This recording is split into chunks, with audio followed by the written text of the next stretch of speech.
நம்ம வாழ்க்கையில் எதையாவது பற்றி சிந்திக்க வேண்டும் என்ற எண்ணம் நமக்கு வருகிறது. புதிதாக ஏதாவது தெரிந்து கொள்ள வேண்டும் என்ற எண்ணம் நமக்கு வருகிறது என்றால், தேடல் அப்படிங்கிற ஒரு விஷயம் நமக்குள்ள வருது அப்படின்னா, புறத்தே போய் தேடுறதை விட்டுட்டு நம் வாழ்க்கையை பற்றி யோசித்து அதிலே உள்ள உண்மையை தேடும் பொழுது அது சுவாரஸ்யமானதாக கட்டாயமாக இருக்கும். நல்ல நமக்கு தெரிஞ்சு பார்த்தீங்கன்னா, நம்ம வாழ்க்கையில் இயல்பாக வந்துட்டு ஒரு பிறப்பு இறப்பு அப்படிங்கிற அந்த சுழல் அப்படிங்கிறது நமக்கு எல்லாத்துக்குமே நல்லா தெரிஞ்சது தான். அப்போ ஒரு உயிர் இந்த பூமிக்கு வருகிறது என்றால் ஒரு உடலானது தேவைப்படுகிறது. அந்த உடலை அது பெற்றுக்கொள்கிறது. அந்த உடலிலே தெம்பிருக்கும் வரையிலும் வந்துட்டு அந்த உயிரானது அதிலே நீடித்திருக்கிறது. ஒரு காலகட்டத்திலே அந்த கூடு பழுதாகிவிட்டது, கொழுத்து விட்டது, அல்லது அந்த உயிர் இருப்பதற்கு ஏற்ற இடமாக அது இல்லை எனும் பொழுது அந்த இடத்தை விட்டு அந்த உயிரானது கிளம்புகிறது. அந்த கூட்டை விட்டு அது பிரிகிறது. இது அனைவரும் அறிந்த ஒன்றை. எங்கிருந்தோ வந்தோம், எங்கோ செல்கின்றோம், அவ்வளவுதான் நமக்கு தெரிந்த விஷயம். இந்த உடலுக்குள் இந்த உயிர் வருவதற்கு முன்னால் இது எங்கிருந்தது அப்படின்னு கேட்டா யாருக்கும் தெரிய போறது இல்லை. இந்த உடலை விட்டு இந்த உயிரானது நீங்கிவிட்டால் இந்த உயிர் எங்கு போய் சேரப்போகிறது அப்படிங்கிற ரகசியமும் யாரும் அறிவது இல்லை. அதனாலதான் வாழ்கின்ற இந்த நொடி உண்மையானது அப்படின்னு நினைத்து வாழுங்கள் அப்படின்னு சொல்றது. பின்னாடி நான் இப்படி இருக்கணும் அப்படி இருக்கணும் அப்படிங்கிறத தாண்டி இந்த வாழ்கின்ற இந்த நொடியானது உண்மை அப்படிங்கிறத தெரிந்து கொண்டு அதிலே இறைவனை உணர்வதற்கு முற்படுங்கள் அப்படின்னு. இதுதான் நமக்கு கிடைத்த வாய்ப்பு. இனி ஒரு வாய்ப்பு கிடைக்குமா அப்படிங்கிறதெல்லாம் நமக்கு தெரியாது அப்படின்ட்டு சொல்றதற்கான காரணம் அதுதான்.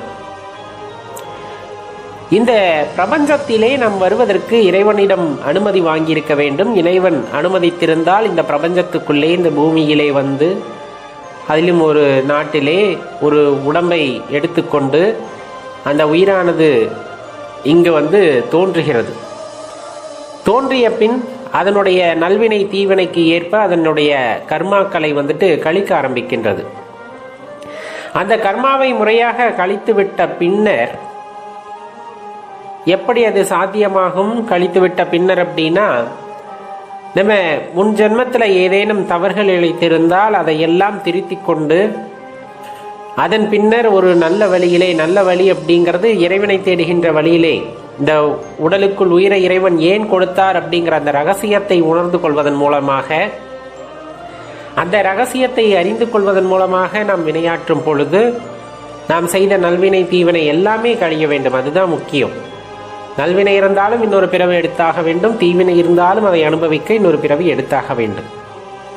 இப்போ இதையெல்லாம் கழிக்கும் பொழுது ஒரு குறிப்பிட்ட காலகட்டத்திலே இதெல்லாம் எப்படி கழியும் என்றால், இறைவன் மீது மட்டும் நாட்டம் இருக்கிறது அப்படிங்கும் போது, இறைவனை சதா சர்வகாலமும் நினைத்து கொண்டிருக்கின்றோம் அப்படிங்கும் போது இதற்கு வாய்ப்புகள் உண்டு அப்படின்னு நமக்கு நல்லாவே தெரியும்.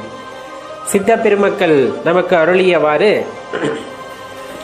சில பயிற்சிகளை செய்வதன் மூலமாக நம்மால் வந்துட்டு அந்த உடலை கட்டுப்படுத்த முடியும் அப்படின்ட்டு நிரூபணம் செய்திருக்கிறார்கள். நிகழ்காலத்தில் கூட நிறைய சித்த பெருமக்கள் அதனை பயிற்சி செய்து கொண்டிருக்கிறார்கள். அந்த மூச்சை கவனிப்பது அப்படிங்கிறது ஒரு முக்கியமான விஷயம். அவ்வளவு சாதாரணமாக கைவந்துவிடக்கூடிய காரியமும் அல்ல. தொடர்ந்து ஒரு மாதம் 2 மாதம் செய்தவர்கள் கூட அதில் முழுமையான கவனத்தை செலுத்த முடியாமல் பின்னர் திரும்பியும் இயல்பு நிலைக்கு போயிடுறாங்க. ஆனால் தொடர்ந்து ஒருவர் முயற்சி செய்கின்றார் அப்படிங்கும் போது, தொடர்ந்து அந்த மூச்சை கவனிக்கக்கூடிய பயிற்சியை செய்கிறார் அப்படிங்கும் போது, அந்த மூச்சானது இந்த கட்டுப்பாட்டுக்குள்ள வருது அப்படிங்கும் போது உடலுக்குள் பல மாற்றங்களை அது ஏற்படுத்தும் அப்படிங்கிறது ஞானியர் கூற்று. திருமூலர் ஐயாவோட திருமந்திரத்தை படிக்கும் போது நல்லா தெரிஞ்சிருக்கும். அந்த மூச்சை எப்படி கையாள வேண்டும், அந்த மூச்சுக்கு எத்தகைய தன்மை உண்டு, அந்த மூச்சின் மூலமாக இறைவனை எவ்வாறு உணர முடியும், இந்த மாதிரி எல்லா விஷயங்களையும் ரொம்ப நுணுக்கமாக வந்துட்டு குறிப்பிட்டு இருப்பாங்க. இப்போ மூச்சுக்கு அவ்வளோ முக்கியத்துவம் கொடுக்கணுமா ஆன்மீகத்தில்? இப்போ நம்ம நியதியில் கால நியதி தத்துவம் அப்படின்ட்டு ஒன்று குறிப்பிடப்படும். இந்த பிறப்பை எடுக்கிறார்கள் அப்படின்னா இந்த பிறப்பிலே அவர் எத்தனை மூச்சு விட வேண்டும் அப்படிங்கிற கணக்கு முதற்கொண்டு விதிக்கப்பட்டுத்தான் இந்த பூமியிலே நாம் பிறந்து வருகின்றோம். கோபம் அதே போல காமம், இந்த ரெண்டு விஷயங்கள் மனிதனுடைய மூச்சின் வேகத்தை அதிகப்படுத்தும். அதனால்தான் ஞானியர்கள் சொல்றது கோபமும் கொள்ள வேண்டாம், காமமும் அதிகம் இருக்கக்கூடாது அப்படின்னு சொல்றதுக்கான காரணம் அதுதான். மூச்சானது விரயமாகும் அப்படின்னு. நம்ம ஏற்கனவே சொன்ன மாதிரி மூச்சு அப்படிங்கிறது விதிக்கப்பட்டு வருதுன்னா நம்ம வாழ்க்கையிலே நிறைய மூச்சை விரயம் செய்யும் பொழுது ஆயுளானது குறைய ஆரம்பிக்கும். அப்படிங்கிறதுனால தான் அதிகமாக கோபப்படாதீங்க, அதிக காமத்திற்கு ஆட்படாதீர்கள் அப்படின்னு சொல்றதுக்கான காரணம். நீங்கள் உடலை பேணி காக்கும் பொழுதுதான் உடலிலே உள்ளத்திலே குடிகொண்டுள்ள அந்த இறைவனை நம்மால் உணர முடியும். அதற்கு தான் சொல்றது. அதனால தான் சொல்றாங்க, கோபம் காமத்தை தவிர்த்து அன்பு என்னும் வடிவமாக மாறும் பொழுது நீங்கள் அந்த மூச்சை உற்று கவனிக்கும் பொழுது அந்த மூச்சிலே ஏற்படுகின்ற மாற்றங்கள், அந்த மூச்சின் மூலமாக நாம் பெறக்கூடிய ஆற்றல்கள் எல்லாம் அபரிவிதமானதாக மாறும் பொழுது இறைவனை நம்மால் உணர்ந்து கொள்ள முடிகிறது. இறைவனை நம்மால் உணர்ந்து கொள்ள முடிகிறது அப்படிங்கிறத தெளிவாக தெரிஞ்சுக்கணும். அப்போ இந்த மூச்சு பயிற்சியெல்லாம் செய்யும் போது குருவுடைய துணை இல்லாமல் செய்யக்கூடாது. இப்போ நம்ம அன்பால் வழிபடுறோம், பார்க்குற எல்லா உயிரினங்களையும் பொருட்களை எல்லாம் சிவமாக நினைக்கின்றோம் அப்படிங்கிறது வேற. ஆனால் இந்த சித்தர்கள் அருளிய மூச்சு பயிற்சியை நீங்கள் பயிற்சி செய்யணும் அப்படின்னா முறையாக அந்த பயிற்சி செய்தவர்களிடம் சென்று முறையான அனுமதி பெற்று அதை முறையாக செய்யும் பொழுது உடலுக்கு எந்த பிரச்சனையும் இல்லாமல் நம்மால் அந்த பயிற்சிகளை மேற்கொள்ள முடியும். அது ஆரம்ப நிலையாக இருந்தாலும் சரி, அதிலே ஒரு உயர்ந்த நிலையாக இருந்தாலும் சரி, குருவானவர் வழிகாட்டும் பொழுது நாம் செய்யும் பொழுதுதான் உடலுக்கு எந்த பிரச்சனையும் இல்லாமல் இருக்கும். இப்போ இந்த பயிற்சி செய்வதன் மூலமாக என்ன செய்ய முடியும்னா, நம்ம ஏற்கனவே சொன்ன மாதிரி மூச்சு இத்தனை என்று விதிக்கப்பட்டுள்ளதில் அந்த மூச்சோட வேகத்தை குறைக்கிறோம். அப்போ என்ன ஆகுது அப்படின்னா, மூச்சின் அந்த அந்த நிலை இருக்கு இல்லையா, இத்தனை எண்ணிக்கை அப்படின்னு அது ஒரு குறிப்பிட்ட அளவு சேமிக்கப்படுகிறது.